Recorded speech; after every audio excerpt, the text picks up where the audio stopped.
آج کی سٹوری کا تعلق منڈی باؤدین کے ایک گاؤں سے ہے۔ اصغر کا کہنا ہے کہ ذیشان اور وہ بہت گہرے دوست تھے۔ وہ ہم کلاس بھی تھے اور کالج اکٹھے آتے جاتے تھے اور کالج میں سارا ٹائم ایک ساتھ گزارتے تھے۔ کالج گاؤں سے دور شہر میں تھا، جس کا فاصلہ گاؤں سے تقریباً 2 کلومیٹر کا تھا۔ گاؤں سے تھوڑا دور ایک کینال تھی اور کینال کے ساتھ ہی جنگل تھا۔ کینال کا پل گاؤں سے شہر جانے کا واحد رستہ تھا۔ ذیشان کا گھر گاؤں کی ایک سائڈ پر تھا اور میرا گاؤں کی دوسری سائڈ پر تھا۔ کووڈ کے دن چل رہے تھے تو ہماری کلاس کے 2 گروپس بنائے گئے، جس میں گروپ اے ایک دن جاتا تھا تو گروپ بی دوسرے دن۔ اصغر کہتا ہے کہ میں گروپ اے میں آ گیا تھا اور ذیشان گروپ بی میں چلا گیا تھا۔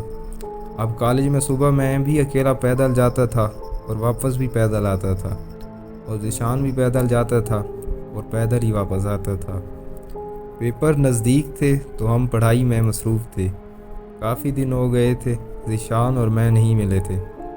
ایک دن مجھے ایک دوست نے بتایا کہ سنا ہے کہ ایک دن کالج سے واپسی پر ذیشان کینال کے پاس جنگل سے گزرتے ہوئے ڈر گیا ہے اور وہ گھر میں پڑا ہوا ہے اور عجیب طرح کی حرکتیں کرتا ہے۔ کبھی ہنسنے لگ جاتا ہے تو کبھی رونے لگ جاتا ہے اور کبھی اپنے آپ کو مارنے کی کوشش کرتا ہے۔ کبھی کہتا ہے کہ مجھے انسانی گوشت بھون کر کھانے کے لیے دو، جس سے اس کے گھر والے کافی پریشان ہیں۔ اصغر نے کہا کہ ہاں، جب ہم کالج سے واپس آ رہے ہوتے تھے تو وہ مجھ سے کافی باتیں کرتا ہوا آتا تھا، لیکن ہم جیسے ہی جنگل کی حدود میں داخل ہوتے تھے وہ بالکل سہم جاتا تھا۔ میں نے کافی بار اس سے پوچھا کہ تم یہاں پہنچتے ہی کیوں چپ کر جاتے ہو اور بالکل بھی بات نہیں کرتے۔ میں نے اس سے یہ سوال کافی مرتبہ کیا تھا، لیکن اس نے کچھ بھی نہیں بتایا تھا۔ لیکن جب ہم کالج سے واپس آ رہے ہوتے تھے اور جنگل کے درمیان پہنچتے تھے تو وہاں راستے کے ساتھ ہی ایک بہت بڑا پیپل کا ایک درخت تھا، جسے ذیشان خوف زدہ آنکھوں سے دیکھتا تھا۔ ایک دفعہ کافی اصرار کرنے پر اس نے مجھے بتایا کہ جب ہم واپسی پر جنگل میں پہنچتے ہیں تو مجھے کافی ڈر محسوس ہوتا ہے، کیونکہ جنگل میں موجود اس درخت کے نیچے ایک عورت کھڑی ہوتی ہے جو اپنے جسم سے ایک چھری کے ساتھ گوشت کاٹ کر قریب ہی جلتی آگ پر بھون رہی ہوتی ہے، اور مجھے ہر روزانہ ایک زوردار آواز کے ساتھ بلاتی ہے کہ ادھر آؤ اور میرے جسم کا یہ لذیذ گوشت کھاؤ۔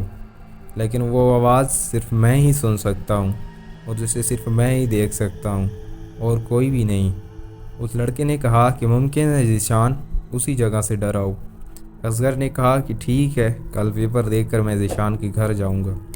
اصغر نے کہا کہ دوسرے دن میں کالج سے واپسی پر ذیشان کے گھر گیا تو جو میں نے دیکھا تو میں بہت خوف زدہ ہوا کہ ذیشان کو گھر والوں نے ایک کمرے میں چارپائی کے اوپر باندھا ہوا تھا اور اس کے پاس ہی بھونا ہوا گوشت بھی رکھا ہوا تھا، لیکن وہ چلا کر کہہ رہا تھا کہ مجھے انسانی گوشت کھانے کو دو، مجھے انسانی گوشت بھون کر دو، اور زور زور سے رو رہا تھا اور وہ اپنے آپ کو ان رسیوں سے آزاد کرنے کی کوشش کر رہا تھا۔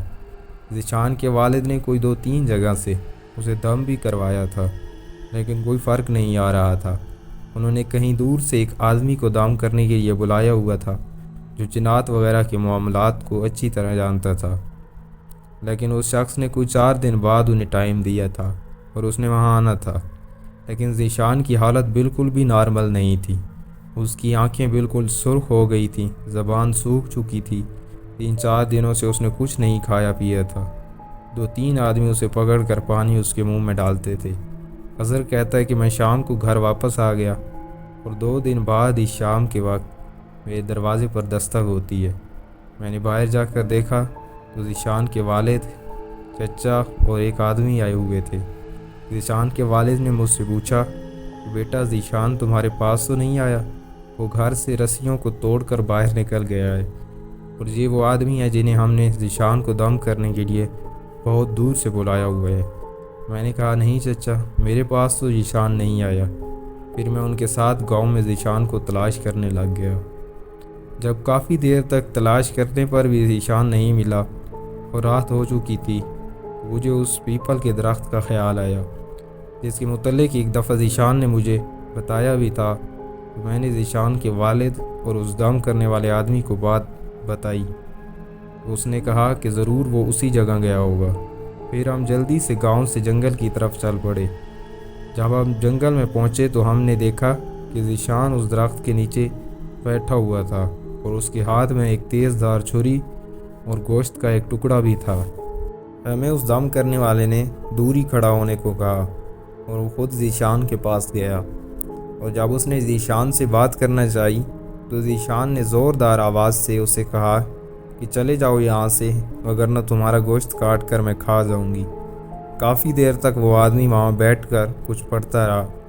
پھر وہ آدمی ہمارے پاس آیا اور اس نے کہا کہ اس درخت پر ایک وحشی اور خونی چڑیل رہتی ہے جس نے اپنے جسم کا گوشت کا ٹکڑا کاٹ کر بھون کر ذیشان کو کھلایا ہے، اور ذیشان اب مکمل طور پر اسی کے قبضے میں ہے۔